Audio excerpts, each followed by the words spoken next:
From V by Tony Harrison.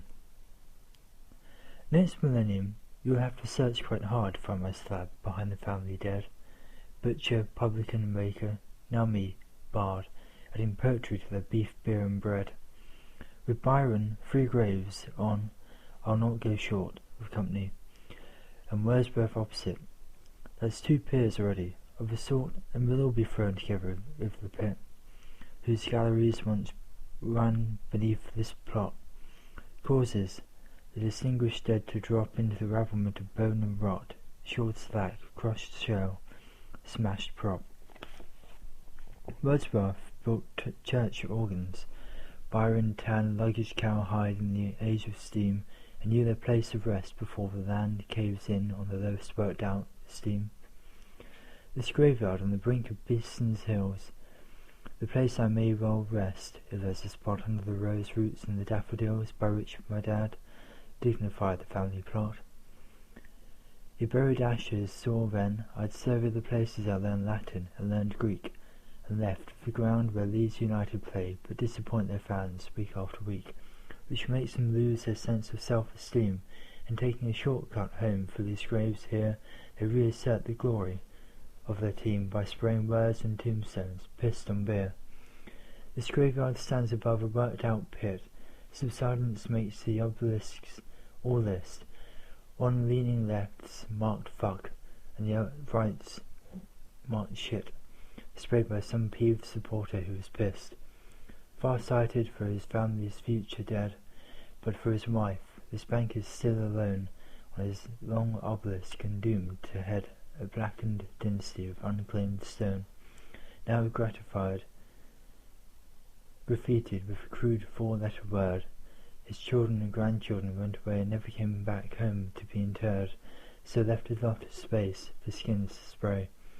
The language of this graveyard ranges from a bit of Latin to a former mayor, or those who laid their lives down at the psalm, the hymnal fragments of a glided prayer. How people fell asleep in the good Lord, brief gillespie bits from the good book, and rhymes whatever length they could afford, to cunt, piss, shit, and mostly fuck. Or more expansively, there's Leeds v. the opponent of last week, this week, or next, and a repertoire of blunt 4-letter curses, and the team or race that makes the sprayer vexed. Then pushed for time or fling some observer, dodging between tall family vaults and trees like his team's best ever winger, dribbler, swerver, fills every space he finds with versus V's. V's spread on the run at such a lick, the sprayer master of his flourished tool. Grey gets short-armed on the left like that red tick they never marked his work much with at school.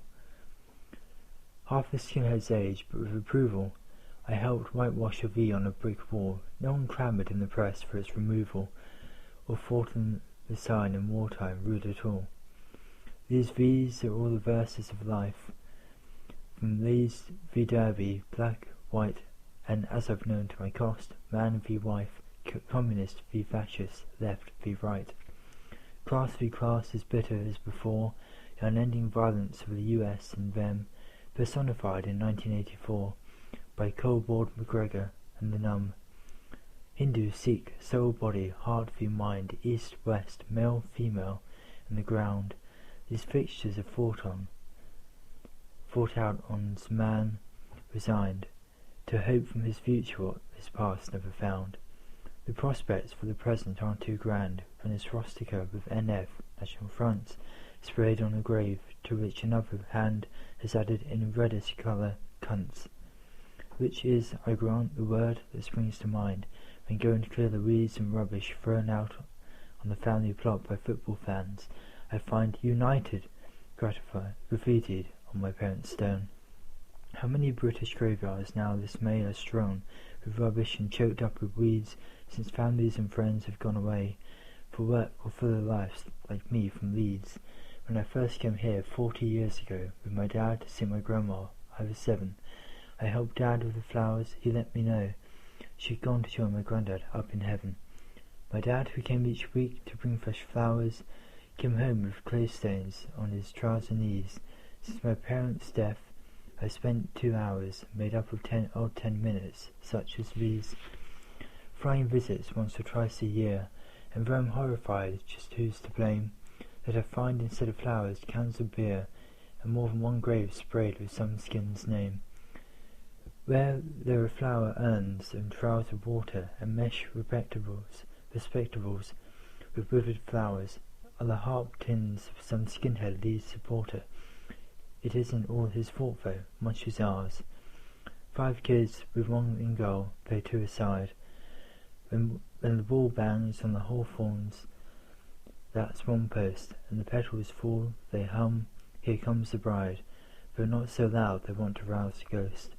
They root the ball on purpose at the trunk and make the tree shed showers of shrivelled May. I look at this word graffitied by some drunk, and am in half a mind to let it stay. For honesty demands that I say if I'd wanted to take the necessary pains to scrub the skin's inscription off, I only had an hour between trains. So the feelings that I had as I stood gazing, and the significance I saw, could be a sham. Mere excuses for not patiently erasing the word sprayed on the grave of Dad and Mam. This pen's all I have of a magic wand. I know this world's so torn, but want no other, except for Dad, who hoped from the beyond a better life than this one with my mother. For I don't believe in the afterlife at all, and know it's cheating it's hard not to make. A sort of furtive player from the skin's scrawl, his united mean in heaven for their sake, an accent of meaning to redeem, an act intended as mere discretion, and make the thoughtless spraying of his team apply to higher things and to the nation.